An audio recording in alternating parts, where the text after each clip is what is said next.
नमस्कार, मैं प्रेम, आप देख रहे हैं एमके न्यूज इंडिया। झारखंड चुनाव के आज जो है अंतिम दिन है और कुछ ही घंटे में जो है अब थम जाएगी, लेकिन इतने दिन हो गए। पहले चरण में भी नीतीश कुमार झारखंड नहीं गए चुनाव प्रचार में और दूसरे चरण में भी नहीं पहुंचे। इसी मुद्दे पर हमारे साथ बात करने के लिए वीरेंद्र कुमार गुप्ता जी, जो विधायक है भाकपा माले से। सर, कैसे देखते हैं, नीतीश कुमार को 2 सीट मिला झारखंड में, लेकिन एक दिन भी वो प्रचार प्रसार के लिए नहीं गए। हरियाणा शादी समारोह में जाते हैं लेकिन चुनाव प्रचार के लिए नहीं जाते हैं।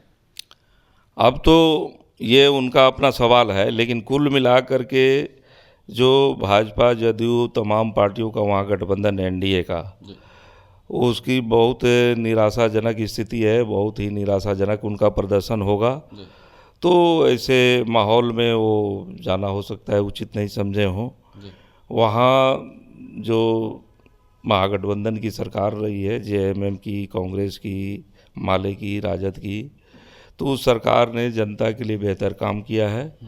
यहाँ जो सरकार है बिहार में, वो स्मार्ट मीटर लगा करके लोगों का पूरा दोहन करा रही है अडानी से, अंबानी से, जबकि वहाँ की सरकार ने 200 यूनिट बिजली फ्री कर दिया। पुराने बिजली बिल जो थे बकाया, वो सबको माफ़ कर दिया। और यहाँ बूढ़े लोगों को मात्र 400 रुपये पेंशन है। लेकिन वहाँ महिलाओं के लिए जन्म से लेकर मृत्यु तक सरकार ने कई तरह की योजनाओं को लाया है। और एक परिवार में कोई महिला, अगर 3 महिलाएं हैं तो तीनों को 1-1 हज़ार रुपये का पेंशन वो मिल रहा है सम्मान योजना के तहत। तो इस लिहाज से वहाँ एक वेलफेयर का काम सरकार ने किया है। 450 रुपये सिलेंडर देने की बात सरकार कर रही है। किसानों के केसीसी जो लोन है, वहाँ 2 लाख रुपये तक के तमाम किसानों के लोन माफ़ कर दिया गया है। किसानों की शिक्षा के लिए तालाब जैसी बड़ी परियोजना ला करके हर जगह तालाब बनाया जा रहा है। तो वहाँ जनता के लिए जनता की सरकार ने बहुत सारा काम किया। तो ऐसी स्थिति में वहाँ भाजपा और जदयू जैसी पार्टियों के लिए नफ़रत के एजेंडा के अलावा कुछ बचता नहीं है, क्योंकि वो 19 सालों तक, झारखंड बनने के बाद 19 सालों तक तो बीजेपी की ही सरकार रहा। केवल 5 साल ही ये सरकार लोगों ने देखा है, जो महागठबंधन की सरकार के रूप में है, जेएमएम की सरकार। तो लोग साफ फर्क महसूस कर रहे हैं कि पिछली जो सरकारें बीजेपी जदयू जैसी पार्टियों की रही, उसने अडानी अंबानी जैसे तमाम लोगों को लूटने के लिए एक लूट का प्रदेश बना देने के लिए पूरा अपना अभियान चलाया, सरकारी फैसले किए, और आज भी झारखंड को लूटखंड बनाना चाहते हैं। तो एक तो ये है, और दूसरा नफ़रत की राजनीति से लोग ऊब गए हैं। लोग शांति चाहते हैं, लोग ज़िंदगी के सवालों को समाधान चाहते हैं कि हमारा रोज़गार का सवाल का क्या होगा, महंगाई का क्या होगा, हमारे खेती बाड़ी का क्या होगा, पढ़ाई लिखाई का क्या होगा, इलाज का क्या होगा। ज़िंदगी के जो रोज़मर्रा के सवाल हैं, लोग उससे निपटना चाहते हैं। और भाजपा झारखंड को लूट प्रदेश बनाने की कोशिश कर रही है। अडानी अंबानी का कंपनी राज चलाने की बात कर रही है, और नफ़रत की राजनीति से पूरे समाज को तोड़ देने, बर्बाद करने का काम कर रही है। तो इसलिए एक माहौल है वहाँ कि ये तमाम छोटे मोटे नेता तो टिक ही नहीं पा रहे हैं प्रचार में, और ये जो प्रधानमंत्री अमित शाह ये सब जैसे लोग आ रहे हैं, तो केवल अब नफ़रत के अलावा दूसरा कुछ बोलना नहीं है। तो ऐसे माहौल में हो सकता है वो नहीं गए हों कि अब सीधे सीधी तो नफ़रत की राजनीति में बहुत बोलेंगे तो क्या बोल पाएंगे। अमित शाह से तो आगे नहीं बोल पाएंगे, मोदी से तो आगे नहीं बोल पाएंगे। तो आपको कहने का मतलब है कि जिस तरह से महागठबंधन का मैनिफेस्टो जारी किया है और विकास के नाम पर जो वोट मांग रहे हैं और लोगों को क्या क्या सुविधाएं देने की जो बातें की है, उसके आगे एनडीए का जो मैनिफेस्टो है वो कमज़ोर है। ये मैनिफेस्टो का मामला नहीं है, वो लागू किया जा चुका। 200 यूनिट बिजली माफ़ की जा चुकी है। किसानों के 2 लाख के केसीसी लोन माफ़ किए जा चुके हैं। मतलब एनडीए के पास कोई गंभीर मुद्दा नहीं बचा। नहीं, वो जनता के लिए उनके पास कोई मुद्दा नहीं है। और सीधे तौर पे लोगों ने 19 साल का उनका शासन देखा है, जिसमें उन्होंने झारखंड को लूटखंड में बदल दिया था। तो अब उनके पास नफ़रत के अलावा, फैलाने के अलावा कोई एजेंडा नहीं है। वो घुसपैठिया की बात बोल रहे हैं, तरह तरह का नफ़रत का बात वो बोल रहे हैं। दूसरा उनके पास कोई उपाय नहीं है। और जनता इसमें भी झांसे में नहीं आने वाली है। लेकिन बीजेपी और जेडीयू कह रही है कि जिस तरह से हेमंत सोरेन को जेल भेजा गया था, जो उनके करतूतें थी वो सबके सामने आ गई। इस बार का जो चुनाव है 23 तारीख को, जो मतदान के बाद जो 23 तारीख को मतगणना होने वाली है, उसमें एनडीए को बढ़त मिलेगी और हेमंत सोरेन काफ़ी दूर नजर आएंगे। ये तो उनकी अपनी कल्पना हो सकती है, सपना वो देख सकते हैं, लेकिन जो हकीकत है कि हेमंत सोरेन पर कोई आपको जो उन्होंने दोषारोपण किया था, आरोप लगाया था, वैसा तो कुछ बात सामने नहीं आई। कोई आपको जो ईडी वाले थे, इनकम टैक्स वाले थे, जो भी कार्रवाई उन पर की गई थी, वो कोई सबूत तो नहीं दे सके। कोर्ट ने उनको बाइज्जत रिहा कर दिया। तो सवाल ये है कि ये लोग जो भी अच्छा काम करेगा, जो दलितों के पक्ष में, पिछड़ों के पक्ष में, आदिवासियों के पक्ष में, आम आवाम के पक्ष में जो काम करेगा, गरीबों के पक्ष में काम करेगा, उनको ये लोग, बीजेपी के लोग पसंद नहीं करते, उनके खिलाफ साजिश रखते हैं। आप देख रहे हैं कि दिल्ली में केजरीवाल के खिलाफ इन्होंने क्या साजिश किया, जबकि उन्होंने शिक्षा के क्षेत्र में ये जो है बिजली सुविधा देने के मामले में, पानी देने के मामले में, जो भी नागरिक सुविधाएं थी, उस मामले में पुरानी सरकारों से अच्छा काम किया और भाजपा की सरकार से तो 1000 गुना अच्छा काम किया। और भाजपा के लोग तो केवल वहाँ एक समय मदन लाल खुराना ये सब की सरकार को लोगों ने देखा था कि कैसे लूटपाट वहाँ मचते रहा है। एक आखिरी सवाल रहेगा, जिस तरह से बिहार में 4 जगह उपचुनाव हुए, सबसे ज़्यादा जो सभी का जो नज़र रहा, गर्म सीट बनी रही, वो बेलागंज।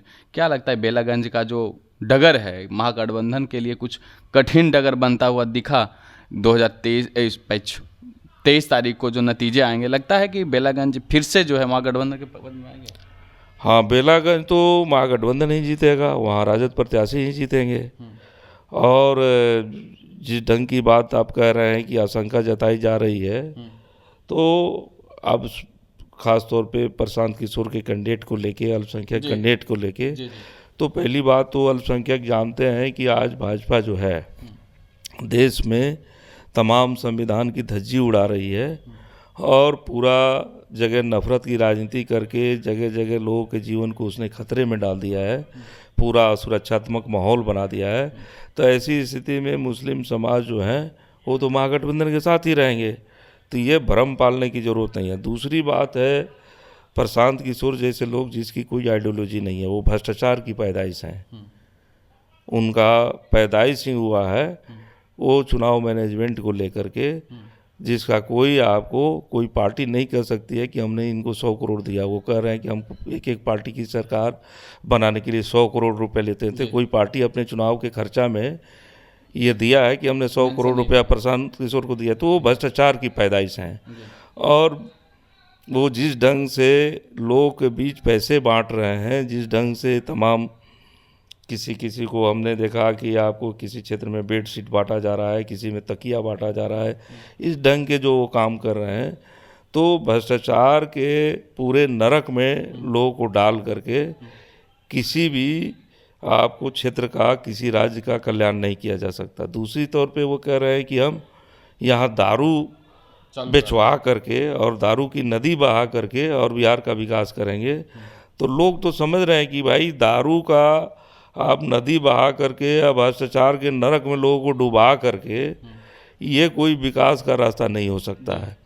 तो उनकी असलियत अब तो सब लोग जान गए हैं, है ना, कि वो भ्रष्टाचार की पैदाइश हैं और भ्रष्टाचार में ही रहना चाहेंगे। कहते हैं नाली का कीड़ा जो है वो गंदगी में ही रहना चाहेगा, उसी नाले में, वो पूरे भ्रष्टाचार की जो है वो नरक में ही तमाम चीज़ों को डालने की कर रहे हैं। ये बिहार की जनता जो है स्वाभिमानी जनता है और पैसे के लेन देन के आधार पर चंद लोग जो हैं कुछ हो सकते हैं, लेकिन बड़ा समाज का 90% 95% हिस्सा जो है इससे इत्तेफाक नहीं रखता है और इन तमाम चीज़ों का लोग विरोध करते हैं। प्रशांत किशोर कहते हैं कि आप जब भी वोट दें तो अपने पुत्र को दें। पुत्र के लिए वोट मांगने आ रहे हैं तो अपने पुत्र को तो सेव कर रहे हैं, लेकिन आपके पुत्र को सेव नहीं कर रहे हैं। ये किस तरह से देखते हैं? अब देखिए, लोगों को बेवकूफ़ बनाने का वो काम करते रहे चुनाव मैनेजमेंट के द्वारा, और इस मामले में सीधे जो कह रहे हैं कि लोग अपने बाल बच्चों को देखें और इस आधार पर वोट दें। तो बाल बच्चों को देखने के लिए तो खेती बाड़ी कैसे ठीक होगी, कोई बाढ़ का इलाका है तो बाढ़ की समस्या का कैसे निदान होगा, कोई सूखा का इलाका है तो सूखा की समस्या का कैसे निदान होगा, कहीं रोज़गार नहीं है तो रोज़गार कैसे मिलेगा। ज़िंदगी के जो सवाल हैं उन सवालों से टकराना होगा। तो प्रशांत किशोर जो है वो इन सवालों से नहीं टकरा रहे, वो सवाल सीधे है कि वो भ्रष्टाचार का पैसा है उसको बांट रहे हैं, वो दारू पिलाने की बात बोल रहे हैं, इससे कोई विकास होगा?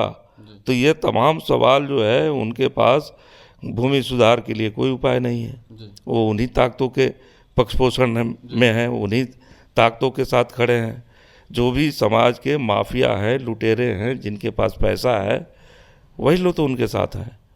तो ये जो है कुल मिला करके बिहार के विकास को बाधित करने वाला है।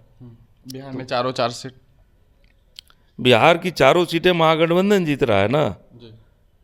लोग क्यों देंगे बाकी पार्टियों को वोट, क्यों देंगे? जो यहाँ भाजपा की डबल इंजन की जो सरकार है वो आपको बिजली कंपनियों का बिजली बिल बढ़ा के लूट रही है। ये सर्वे आया तो आप देख रहे हैं कि पूरे अंचलों में भ्रष्टाचार से लोग तबाह हैं, परिमार्जन के लिए पैसा लिया जा रहा है, तो दाखिल खारिज के लिए पैसा लिया जा रहा है। कोई जो कहीं कोई विभाग नहीं है जहाँ आपको भ्रष्टाचार नहीं है। तो ये गरीबों का जो देखिएगा कि गरीबी जो यहाँ बिहार में मैंने एक समय में 19 साल ये इनकी सत्ता रही, और एक समय में 2005 में आए थे तो कहे थे कि हम बिहार का विकास कराएंगे। आज सर्वे होता है तो बिहार में 34% लोग गरीब हैं, करीब 1 करोड़ परिवार। तो ये 1 करोड़ परिवार गरीब भी हैं और फिर इनके पास कच्चे मकान भी हैं। 1.25 करोड़ करीब गरीबों के पास कच्चे ही मकान हैं। तो वो कौन सा विकास है जिससे आपको ये 20 सालों के शासन में जो बच्चे छोटे थे वो अब जवान हो गए। ये 20 साल देखते देखते अब सोच लीजिए कि वो आपको अपने बाल बच्चे वाले हो गए। और देख रहे हैं कि भाई बिहार में जो गरीबी बढ़ रही है, बेरोजगारी बढ़ी रही है, बाहर सब लोगों को कमाने जाना ही है, तो कौन सा विकास है? क्यों लोग देंगे महागठबंधन थी ये जो एनडीए को वोट? जी धन्यवाद। तो आपने सुना क्या कुछ रहे, इन्होंने तमाम सवालों को जवाब दिया। और खास करके बात करें तो बेलागंज को लेकर जो है जिस तरह से बातें कही, लगता है कि 23 तारीख को महागठबंधन को बढ़त मिलेगी ऐसा अनुमानित किया जा रहा है। लेकिन अब इनसे जब भाई वीरेंद्र गुप्ता जी से जब हमने बात किया तो इन्होंने कहा कि बेलागंज का जो चुनाव है वो महागठबंधन की सीट जो है वो रही थी और रहेगी, और 2025 में भी हमारी सरकार बन रही है तेजस्वी के नेतृत्व में। इस तरह तमाम खबरों बने रहे, देखते रहे एमके न्यूज़। धन्यवाद।